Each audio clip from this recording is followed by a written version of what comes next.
الشيطان الرجيم بسم الله الرحمن الرحيم.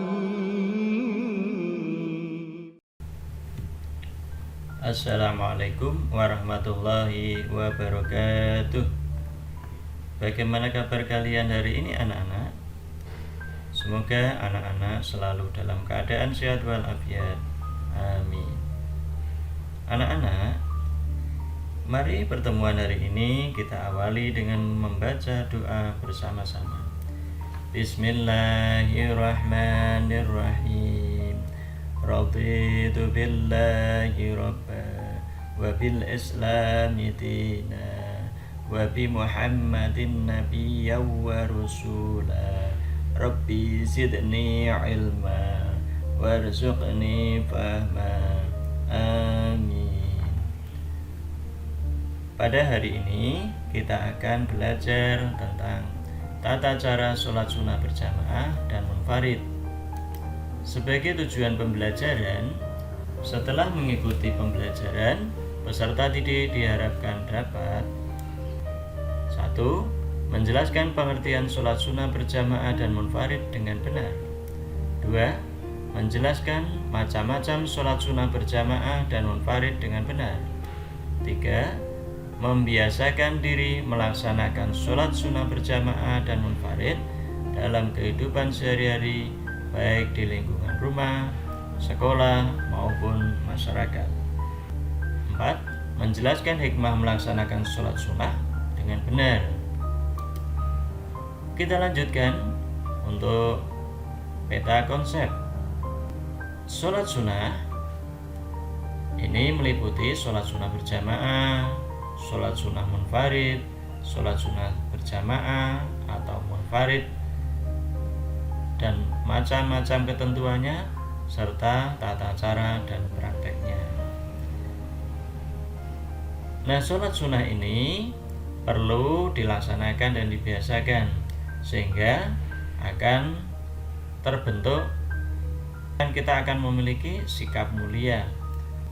Di antaranya terbiasa hidup disiplin, menghargai orang lain, mengutamakan kebersamaan, lebih bertanggung jawab dan berpendirian kuat, dan memiliki tekad serta semangat yang kuat. Pengertian sholat sunnah berjamaah dan munfarid. Sholat sunnah berjamaah yaitu sholat sunnah yang dilaksanakan secara bersama-sama atau berjamaah, di mana salah seorang sebagai imam dan yang lain menjadi makmum dalam syarat yang telah ditentukan. 2. Sholat sunnah munfarid. Sholat sunnah munfarid adalah sholat sunnah yang dikerjakan sendirian, tidak ada imam atau makmum. Nah, ini dari anak-anak kita amati tentang sholat sunnah berjamaah dan munfarid pada gambar berikut. Ada nih anak-anak ya, ini mungkin ada di antara kalian yang melaksanakan sholat sunnah secara berjamaah, memakai baju putih, kopiah putih bersih ya. Kemudian di sebelahnya ada gambar seorang bapak yang sedang melaksanakan sholat sunnah secara munfarid atau sendirian. Kemudian kita lanjutkan anak-anak, macam-macam sholat sunnah. Sholat sunnah ini ada sholat sunnah berjamaah dan ada sholat sunnah sendiri. Kita lanjutkan anak-anak, ada macam-macam sholat sunnah, yaitu sholat sunnah berjamaah dan sholat sunnah sendiri atau munfarid. 1. Sholat sunnah berjamaah yaitu meliputi sholat Idain atau sholat Idul Fitri dan Idul Adha. 2. Sholat istisqa atau sholat minta hujan. Kemudian sholat kusuf atau gerhana matahari. 3. Sholat kusuf atau gerhana matahari. 4. Sholat khusuf atau gerhana bulan. Yang kelima sholat tarawih. Dan yang keenam adalah sholat witir. Sholat sunnah munfarid atau sholat sunnah sendiri meliputi sholat rawatib, sholat tahiyatul masjid, sholat istikharah, sholat tasbih, sholat hajat, sholat duha, sholat malam atau sholat tahajud, sholat sunnah wudhu, dan sholat taubat. 1. Sholat sunnah berjamaah. Ada beberapa sholat sunnah yang sebaiknya dilakukan secara berjamaah, yaitu sholat idain, sholat idul fitri, dan idul adha, sholat istisqa, sholat khusuf, dan sholat khusuf. Sholat sunnah hari raya atau sholat id hukumnya adalah sunnah mu'akkad bagi laki-laki dan perempuan, baik yang bermukim atau musafir. Sholat id boleh dikerjakan sendiri dan lebih baik dikerjakan berjamaah. Sholat hari raya ada 2, yaitu Idul Fitri yang dilaksanakan tanggal 1 Syawal dan Idul Adha yang dilaksanakan pada tanggal 10 Dzulhijjah. Waktu sholat id dimulai dari terbit matahari sampai matahari condong.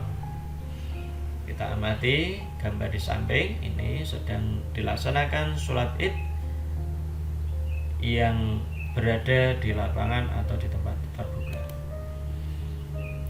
Cara mengerjakan sholat idain: A. Berangkat ke masjid atau lapangan. B. Mengerjakan 2 rakaat sholat sunnah tahiyatul masjid jika sholat idain dilakukan di masjid. C. Melafalkan niat sholat idain. Nah, niatnya adalah sebagai berikut. Untuk niat sholat idul fitri, niat sholat idul fitri: usolli sunatan li'idil fitri rakaataini ma'muman lillahi ta'ala atau imaman lillahi ta'ala. Sedangkan niat sholat idul adha yaitu usolli sunatan li'idil adha rakaataini ma'muman lillahi ta'ala atau imaman lillahi ta'ala. D. Pada rakaat pertama sesudah niat takbiratul ihram dan doa iftitah, kemudian membaca takbir 7 kali. Disunahkan membaca subhanallah walhamdulillah wala ilaha illallah wallahu akbar setiap kali takbir. Kemudian membaca Al-Fatihah dan surah. E. Pada rakaat kedua membaca takbir 5 kali. Disunahkan membaca tasbih setiap kali takbir. Kemudian Al-Fatihah dan surah. F. Sholat id dilakukan sebagaimana sholat sunnah lainnya. Khutbah 2 kali dilakukan setelah sholat id. Khutbah pertama membaca 9 takbir dan khutbah kedua membaca 7 takbir. D. Sholat minta hujan atau istisqa. Sholat istisqa yaitu sholat yang dikerjakan untuk meminta hujan. Waktu pelaksanaan sholat istisqa pada saat adanya kekeringan dan kekurangan air pada musim kemarau yang panjang. Cara mengerjakan sholat istisqa: A. 4 hari sebelum mengerjakan sholat istisqa, hendaklah masyarakat berpuasa sunnah 4 hari. Pada hari keempat masih berpuasa, masyarakat kumpul di tanah lapang. C. Mengenakan pakaian seadanya yang biasa dipakai. D. Tidak ada adzan dan iqamah. E. Sholat 2 rakaat dimulai sebagaimana sholat biasa dan dipimpin imam. F. Setelah sholat dilanjutkan dengan khutbah dan hendaklah dimulai dengan memohon ampunan kepada Allah Subhanahu wa taala sebanyak 9 kali dalam khutbah pertama. G. Dilanjutkan dengan puji-pujian, syahadat, dan sholat. Lalu khatib memberikan nasihat-nasihat. H. Khutbah kedua dimulai dengan memohon ampunan sebanyak 7 kali. I. Setelah selesai, imam dan hadirin memanjatkan doa kepada Allah dalam berdoa sambil mengangkat tangan, menengadah ke langit dengan merendahkan diri menghadap kiblat dan membalikkan salnya. C. Sholat gerhana. Sholat sunnah gerhana adalah sholat yang dikerjakan karena adanya gerhana bulan atau matahari. Marilah kita lanjutkan dari anak-anak bahwa sholat sunnah gerhana ini ada 2, yaitu sholat gerhana bulan yang dinamakan sholat khusuf dan gerhana matahari dinamakan sholat kusuf. Kedua sholat ini hukumnya sunnah muakkad.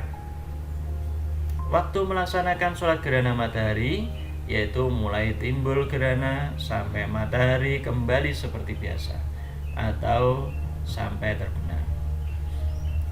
Sholat gerhana bulan waktunya mulai terjadi gerhana itu sampai terbit kembali atau sampai bulan tampak utuh. Nah, ini dari anak-anak cara melakukan sholat gerhana. Ya. A.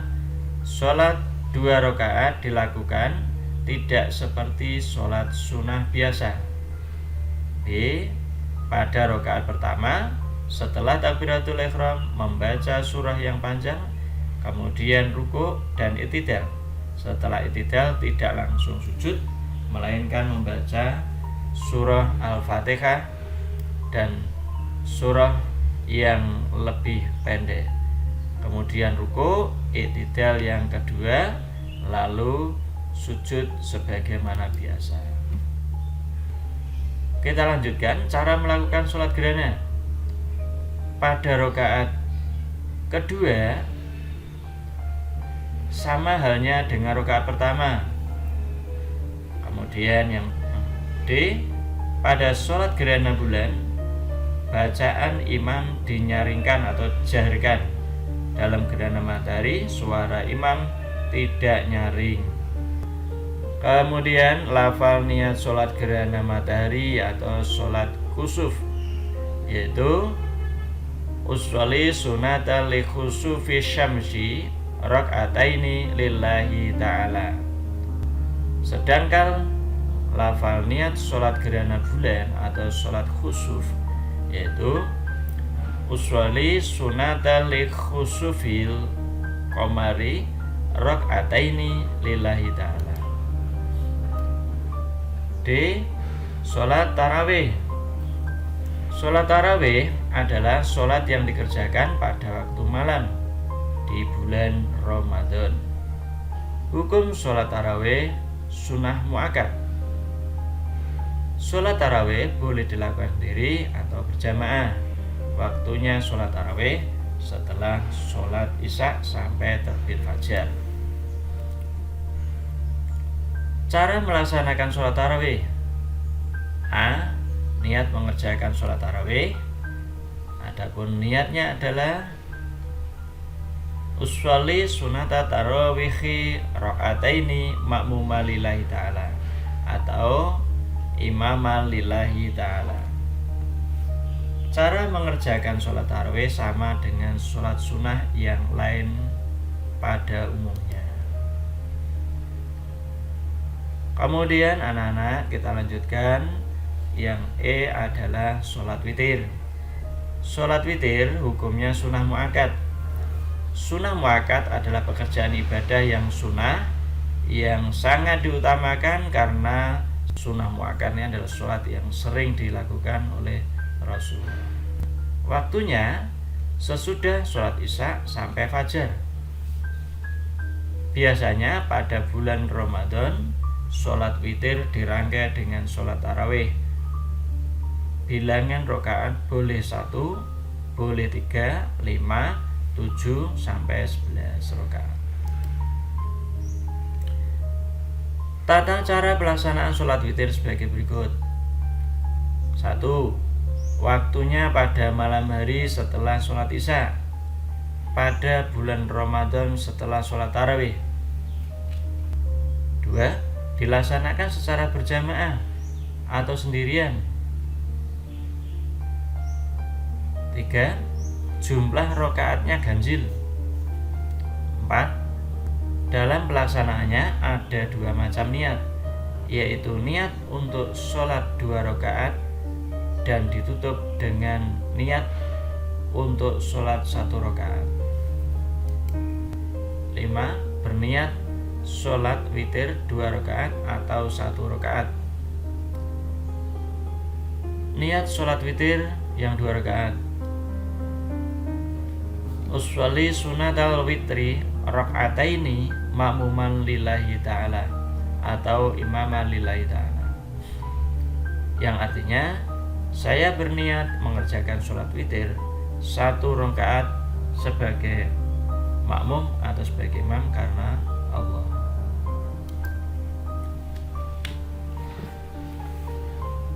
Sholat sunnah munfarid adalah sholat sunnah yang cara mengerjakannya tidak disunahkan dilakukan dengan berjamaah. Sholat sunnah tersebut adalah sholat rawatib, sholat tahiyatul masjid, sholat istikharah, sholat tasbih, sholat hajat, sholat duha, dan sholat tahajud.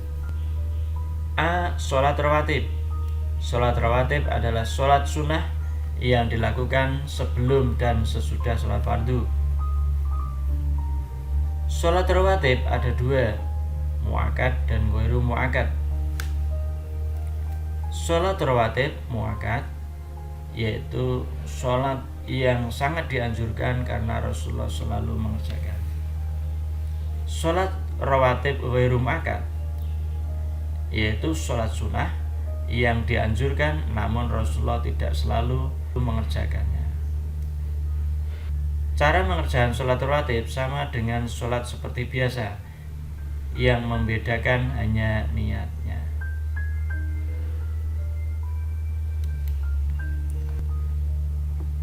Sholat sunnah muakkad ini adalah 2 rakaat sebelum subuh, 2 rakaat sebelum zuhur, 2 rakaat sesudah zuhur, 2 rakaat sesudah maghrib, 2 rakaat sesudah isya. Kemudian yang ghairu muakkad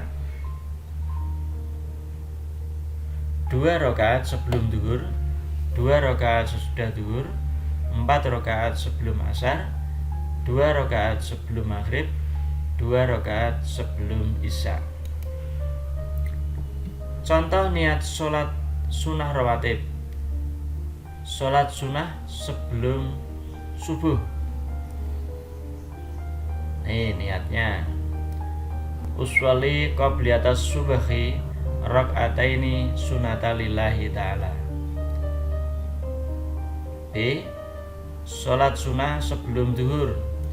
Uswali qobliyatas zuhri rak'ataini sunata lillahi ta'ala. Sebagai catatan, sholat sunnah sebelum fardu maka niatnya adalah qobliyah. Sedangkan sholat sunnah setelah sholat fardu maka niatnya adalah ba'diyah. B. Sholat duha. Sholat duha adalah sholat sunnah yang dilakukan mulai matahari setinggi tombak atau kurang lebih pukul 7 sampai tergelincir matahari. Jumlah rakaat sholat sunnah duha minimal 2, 4, 8, 10, atau 12. Sholat duha. Ini cara mengerjakan sholat duha. Niatnya adalah usolli sunata duha rakaataini lillahi ta'ala. Dikerjakan seperti biasa. Setelah membaca Al-Fatihah, dianjurkan membaca surah Asy-Syamsi di rakaat pertama dan surah Ad-Duha di rakaat kedua. B. Doa sholat duha. Nih ya. Bismillahirrahmanirrahim. Allahumma inna duha'uka wal baha'uka wal jamala jamaluka wal quwata quwatuka wal qudrata qudratuka wal ismata ismatuka. Allahumma in kana rizqi fis sama'i fa amsilhu wa in kana fil ardi fa akhrijhu wa in kana musiram fayaswirhu wa in kana haraman fa tahirhu wa in kana baitam fa qaribhu bihaqqi dukaika wa bahaika wa jamalika wa quwwatika wa qudratika. Rabbi atini ma ataita ibadika sholihin. Ini adalah merupakan doa sholat duha.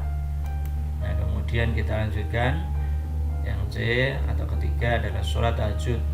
Sholat sunnah tahajud adalah sholat sunnah 2 rakaat dilakukan sebelum matahari terbit di dini hari. Sholat sunnah tahajud dilakukan minimal 2 rakaat dan tidak ditentukan banyaknya rakaat. Sholat tahajud sangat dianjurkan dan memiliki keutamaan yang besar. Karena Rasulullah SAW mengerjakan sholat ini.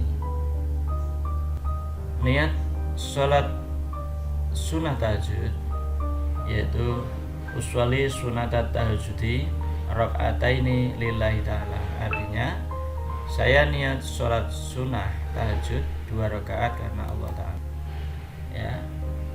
Kemudian yang berikutnya adalah hikmah melaksanakan sholat sunnah. Nah, ini ada beberapa hikmah di dalam melaksanakan sholat sunnah. Di antaranya sarana mendekatkan diri kepada Allah Subhanahu wa Ta'ala, penolong dalam segala urusan penting, kemudian menambal kekurangan yang mungkin terdapat pada sholat fardu. Berikutnya adalah sholat adalah sebaik-baik amalan. Kemudian berikutnya dihapuskan dosa dan ditinggikan derajatnya. Implementasi dari pemahaman sholat sunnah berjamaah dan munfarid ini adalah 1. Memunculkan sikap kebersamaan dan peduli sosial. 2. Memunculkan sikap demokratis. 3. Memunculkan sikap disiplin. Nah, ini demikian untuk materi yang bisa Bapak sampaikan pada hari ini. Semoga bermanfaat. Terima kasih. Wassalamualaikum warahmatullahi wabarakatuh.